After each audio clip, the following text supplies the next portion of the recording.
Bonsoir. Bonsoir. Welcome to this concert de Sostopolitiki. Ce soir ou ce matin ou cet après-midi, ça dépend de quand vous regardez ce concert. On va vous jouer des morceaux de la région de la Thrace de Turquie, des morceaux de Rembetiko et quelques compos. Enfin, une seule compo pour ce soir. Oh, il y a un petit Larsen qui...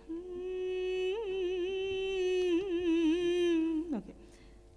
Il est parti.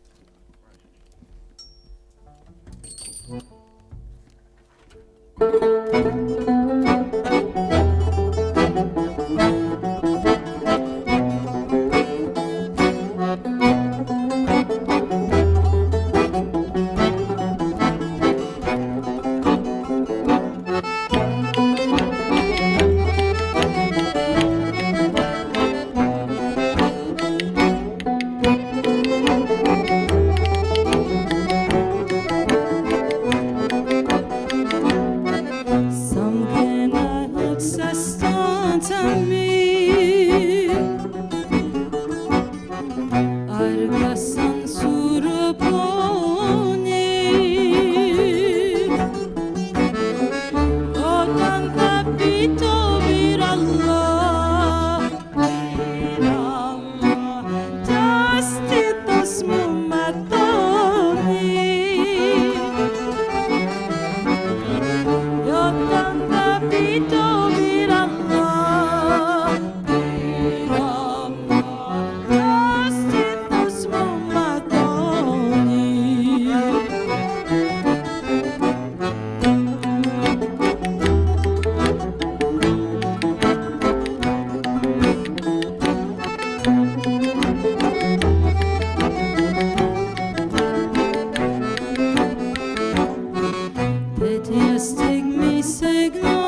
beni de acı yap, acı yap beni, beni de acı yap, acı yap beni.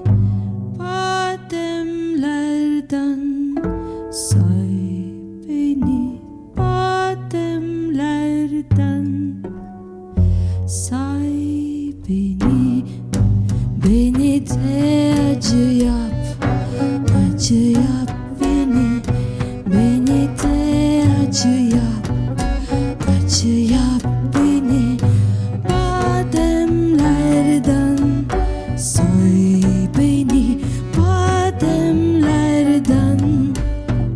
say beni, beni de acı yap, acı yap beni, beni de acı yap, acı yap beni. Bademlerden say beni, bademlerden say beni, beni de acı yap, acı yap,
beni de acı yap, yap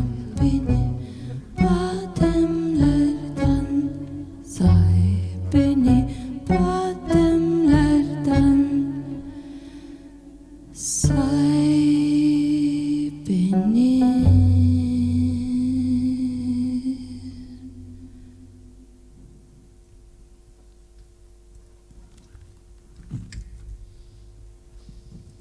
Merci.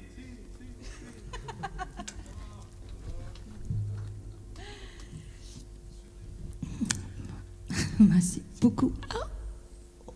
C'était une composition écrite par Anıl Eraslan, aussi en violoncelle. Et maintenant, parlant d'Anıl, on va continuer avec un duo. On va vers la région de la Thrace et on chante sur comme plein de chansons, mais cette chanson est très spéciale à nous. Voilà, une chanson d'histoire d'amour qui ne finit pas bien. Deux amants qui ne peuvent pas se réunir. Quoi, il fallait pas le dire ou quoi? Okay. C'est la vie. D'accord.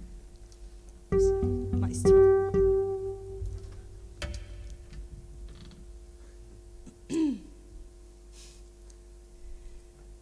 Concentration.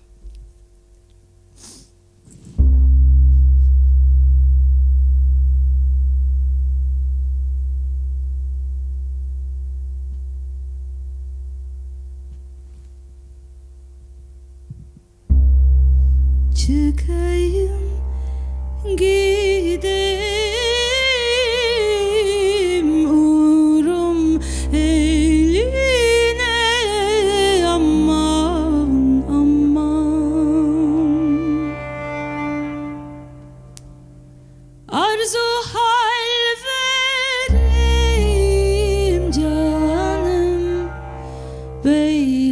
beylerbeyine, aman aman, beylerbeyine.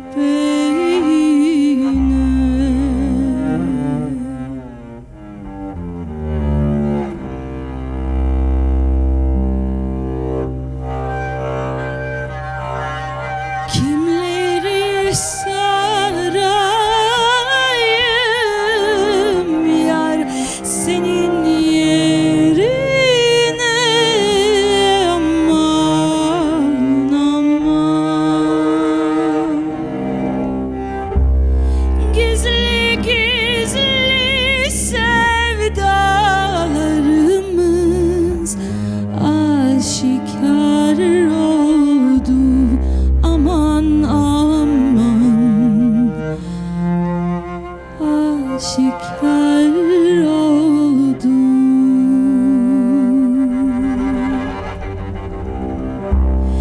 Bize bu ayrılık canım Mevla'dan oldu, aman aman, Mevla'dan oldu.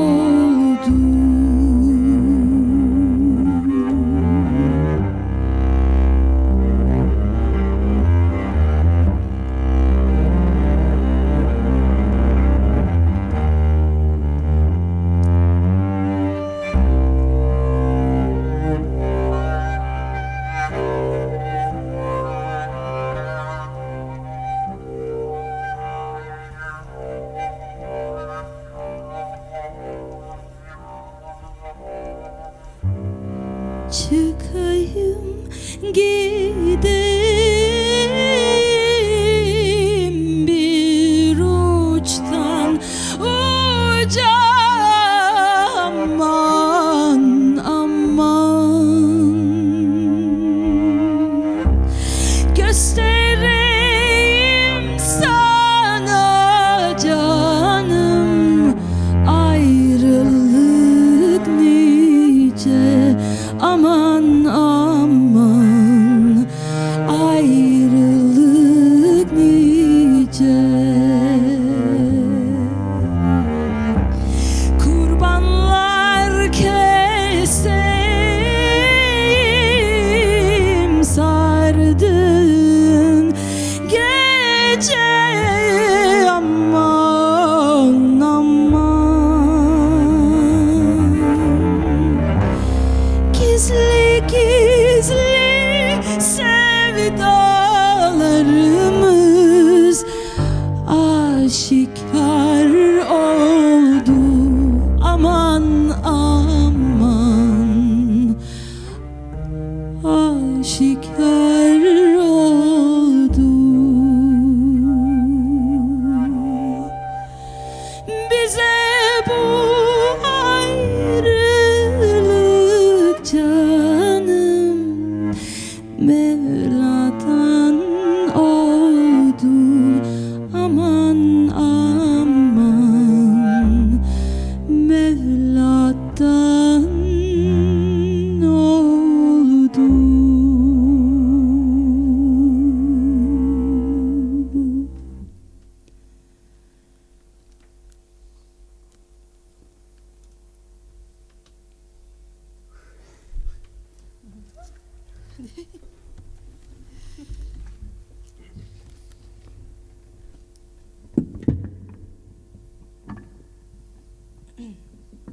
Maintenant, on va à Istanbul.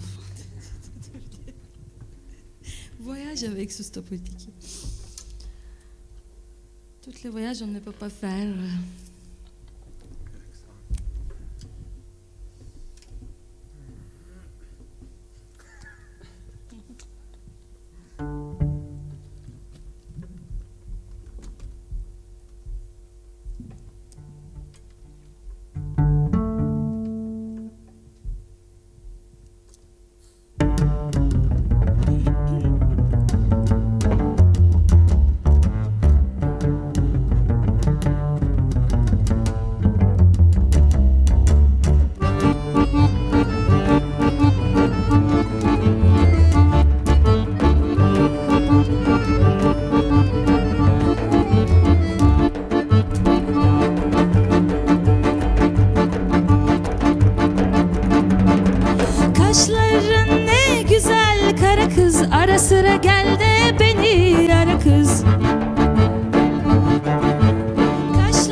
kapanamaz kalbimdeki yara kız. Sen gelmezsen cici meleğim, kapanamaz kalbimdeki yara kız. Üzme beni canım şekerim, senin için bir ağ çekerim. Üzme beni canım şekerim, senin için bir ağ çekerim.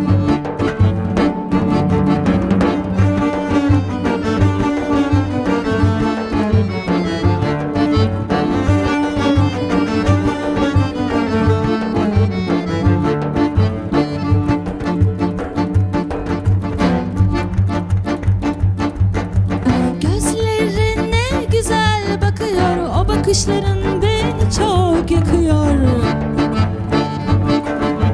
Gözlerine güzel bakıyor, o bakışların beni çok yakıyor. Sevdalıyım sana canım, ayrılamam senden bir an civanım. Sevdalıyım sana canım, ayrılamam senden bir an civanım. Üzme beni canım şekerim, senin için bir ağ çekerim. Ah üzme beni canım şekerim, senin için bir ağ çekerim.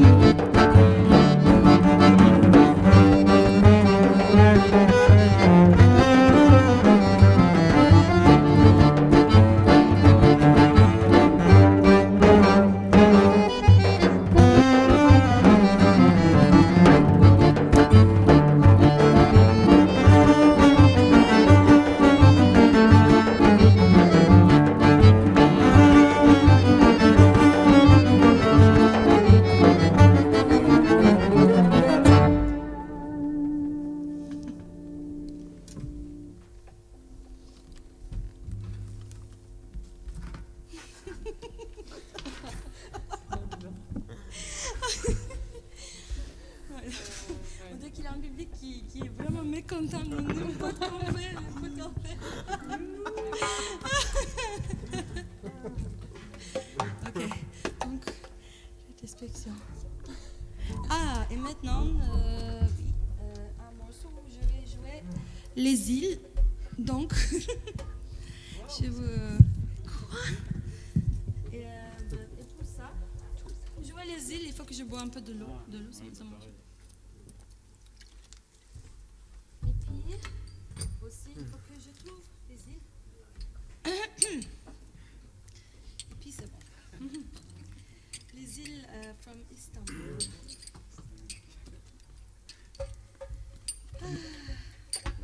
Istanbul. Ok.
seviyorum diyerek kandırma beni.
Açtım da geldim, boyunu boyuma ölçtüm de geldim, boyunu boyuma ölçtüm de geldim.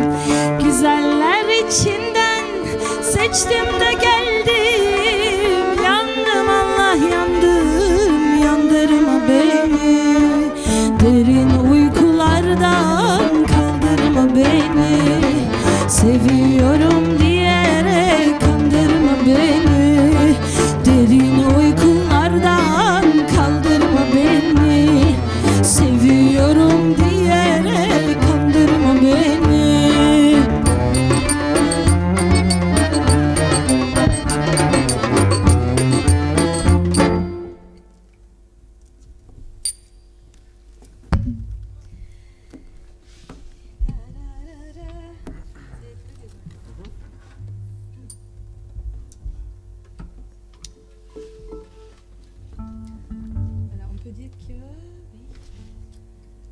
On arrive vers le fin, quelques morceaux, deux morceaux qui restent. On est toujours à Istanbul, on est dans le quartier des Gitans. Ok, j'arrête de faire le cours de géographie. On est dans la région de Thrace. Maintenant, on bouge légèrement vers Istanbul, dans les côtés européens, ce petit quartier qui s'appelle. Voilà. Mais bon, je le sais.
Geleceksen gel artık benim sugar esmerim. Köşe başım esmerim, her gün seni beklerim. Geleceksen gel artık benim sugar esmerim. Güzelim Allah, severim vallahi billah. Kara gözlü çingenem, aşık oldum ben sana. Seni çok seviyorum, inanmıyorsun bana. Kara gözlü çingenem, aşık oldum ben sana. Seni çok seviyorum, inanmıyorsun bana. İki gemi yan yana haydayabilir misin? Yarın benim sedama dayanabilir misin? İki gemi yan yana haydayabilir misin? Yarın benim sevdama dayanabilir misin?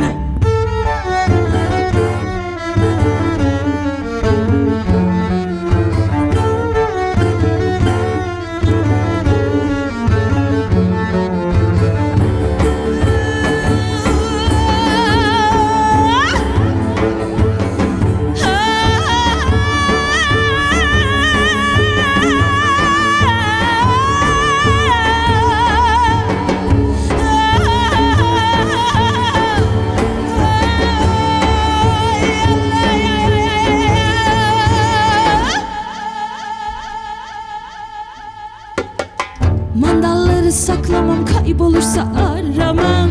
Ben bir roman kızıyım, barolara yaramam. Mandalları saklamam, kaybolursa aramam. Ben bir roman kızıyım, gecelara yaramam. Güzelim Allah,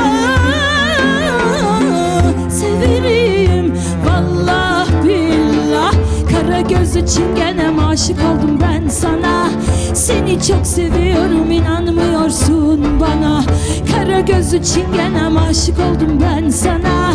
Seni çok seviyorum, inanmıyorsun bana.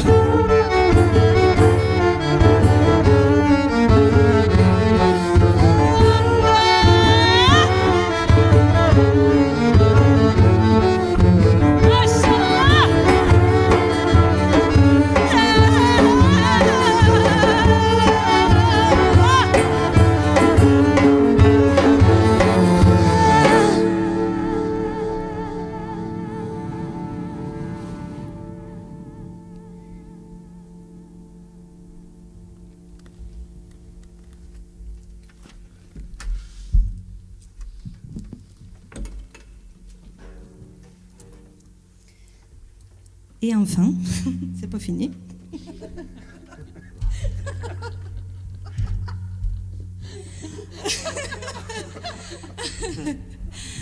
Du coup, on finit à Athènes. On est à Athènes maintenant. Il y a une nouvelle turque dans la ville. Et voilà, c'est une chanson d'amour pour elle, qu'on chante depuis dernière, je sais pas, au moins dernière 100 ans. Donc ça fait plaisir de faire... Du coup, ça fait plaisir de continuer, essayer de faire part de cette tradition. Et avant de finir, je ne regarde pas mon montre, non. Je peux jouer jusqu'à le matin, mais avant de finir, je vais vous présenter Susta Politiki. On est Susta Politiki. Susta Politiki et Merve Salgar au tambour. Anıl Eraslan en violoncelle.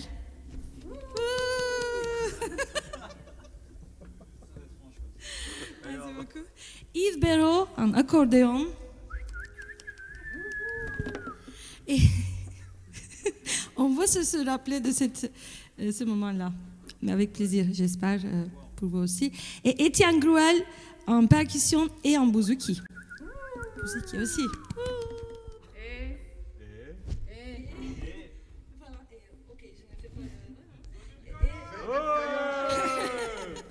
Merci beaucoup.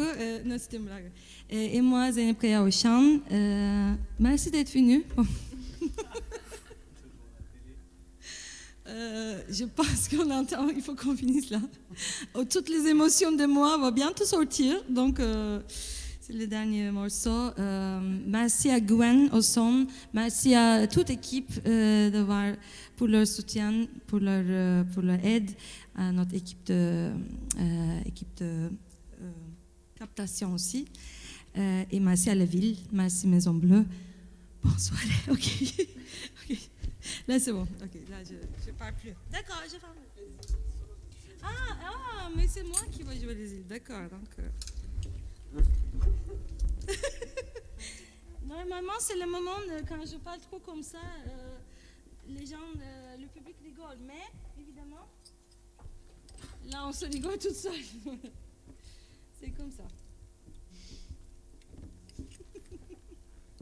Gülmeyin gerçekten. Okey, donc.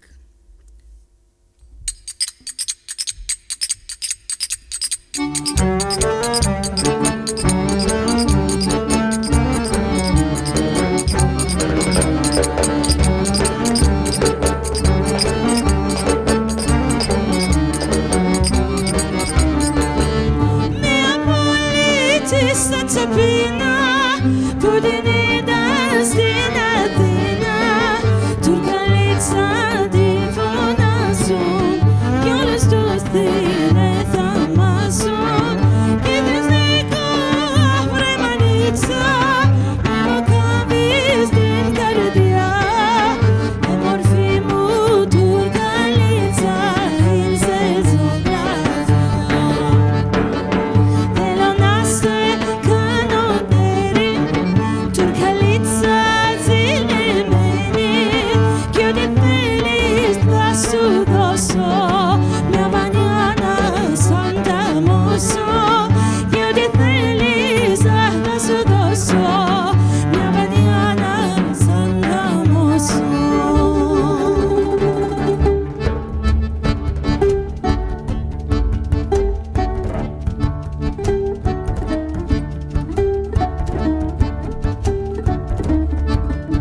interview Sousta Politiki. Du coup, on est avec les Sousta Politiki. Merci pour le live, c'était vraiment cool. Du coup, on peut lire sur Internet que vous vous inspirez du rebetiko. Est-ce que vous pouvez nous présenter un peu le style pour les néophytes?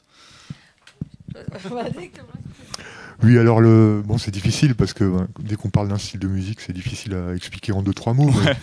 Le rebetiko, c'est une musique dont on connaît les premiers éléments au début du XXe siècle. Yes, vers 1920, je crois. Ouais, mais sans doute avant, mais les premiers enregistrements datent de cette époque-là, et qui était une musique un peu de voyous, entre guillemets, de fumeurs de hashish, quoi. Ouais, d'accord, parce qu'on la compare au blues, et du coup, finalement, elle a cette image-là un peu comme le blues. En fait, quand on prend les paroles de cette musique-là, ça parle du quotidien, et le quotidien, c'est les fumeries de hashish, et en gros, c'est ça, quoi. On était tranquille dans un téké en train de fumer, cool. Et les flics sont arrivés, voilà. D'accord. C'est ça, en gros, 80% des paroles, c'est ça, ou alors des amours un peu difficiles, quoi. D'accord. Et c'est une musique qui est apparue, on peut la comparer au blues américain ou au fado portugais, quoi, qui existe en Grèce, mais aussi en Turquie, c'est-à-dire en Asie mineure. Izmir, Istanbul, c'est une musique qui s'est développée aussi dans la communauté grecque de ces pays-là. Entre les échanges des deux pays, finalement. Ouais. D'accord. Du coup, question que j'ai aussi posée à vos collègues. Quand on pense aux musiques turques, on pense souvent au psychédélisme. Est-ce que vous savez d'où ça vient? Intéressante question. Franchement, je pense que, c'est sûr que peut-être qu'on peut. Je savais pas que quand on parle déjà quand on pensait de musique turque, on pensait de psychédélisme. On pense souvent, quand on pense à Altingun par exemple, ou Mehmet Aslan, ça revient la comparaison. Ok, en ce cas, ce que je peux dire, c'est que dans les années 60 et 70, début 70, en Turquie, il y avait un grand mouvement de musique psychédélique anatolienne. Et c'était du coup le rocker de l'époque, qui était beaucoup influencé de musique psychédélique de cette époque, mais du coup, il voudrait ramener une nouveauté. Du coup, ils ont pris la musique traditionnelle d'Anatolie et ils ont mélangé ces mélodies avec le psychédélisme, musique américaine ou anglais. Et les groupes d'aujourd'hui comme Altingun, par exemple, ils font aussi une référence à cette époque, d'après ce que je connais. 60. Exactement. Donc, ils voulaient aussi reproduire le son de cette époque parce que c'était un son très particulier et qui est très peut-être qui fait un comeback en ce moment, heureusement. Mais il y a plein de groupes à découvrir aussi de ce moment-là. Et du coup, dans un de vos clips, on trouve un petit peu une touche comme ça, surtout dans le montage du clip, je trouve. Il y avait un peu d'humour, un peu de décalage, vous décalez les images avec le rythme. Votre clip qui est tourné, je crois, à la Petite France. Exactement. Et c'était filmé et le montage aussi a été fait par Anıl Eraslan, qui est notre joueur qui joue le violoncelle. Pas lui, qui n'est pas là, mais il est là, qui vient de jouer. Et je crois que c'est son rapproche aussi, c'est son un peu, d'après moi, c'est aussi son personnage qui a cette côté humeur et aussi ça collait bien avec le rythme du morceau. Et vu qu'il est musicien, je trouve qu'il a dû mettre ensemble à la fois le côté musique et le côté visuel. Carrément. Il semblerait que pour l'instant le studio vous appelle à peu près tous les 3 ans, si je dis pas de bêtises. Vous avez enregistré un premier EP en 2016, puis vous y êtes retourné au studio en 2019. Est-ce qu'on peut quand même attendre quelque chose de vous pour 2021 ou est-ce qu'il faudra attendre 2022? C'est une très bonne question. Ah, ok. Ah oui, ok. Ou quelqu'un? En fait, il me semble qu'on avait prévu l'enregistrement d'un album cette année. D'accord. Et puis, pour les raisons que tout le monde connaît, finalement, on a décidé de faire ça plus tard et on n'a pas bloqué de date encore. Disons qu'on a encore dû, je pense, approfondir un peu le répertoire. On va vers des choses de plus en plus actuelles dans les arrangements. D'accord. Et du coup, voilà, je pense qu'on aurait besoin d'une ou deux résidences. Et puis après, Voilà. Très bien. Et puis aussi, pardon, si je peux ajouter quelque chose, finalement, on est aussi en train de composer. Parce que jusqu'ici, on jouait souvent des réarrangements des morceaux qui existaient déjà. Mais là, on est en train de aussi composer.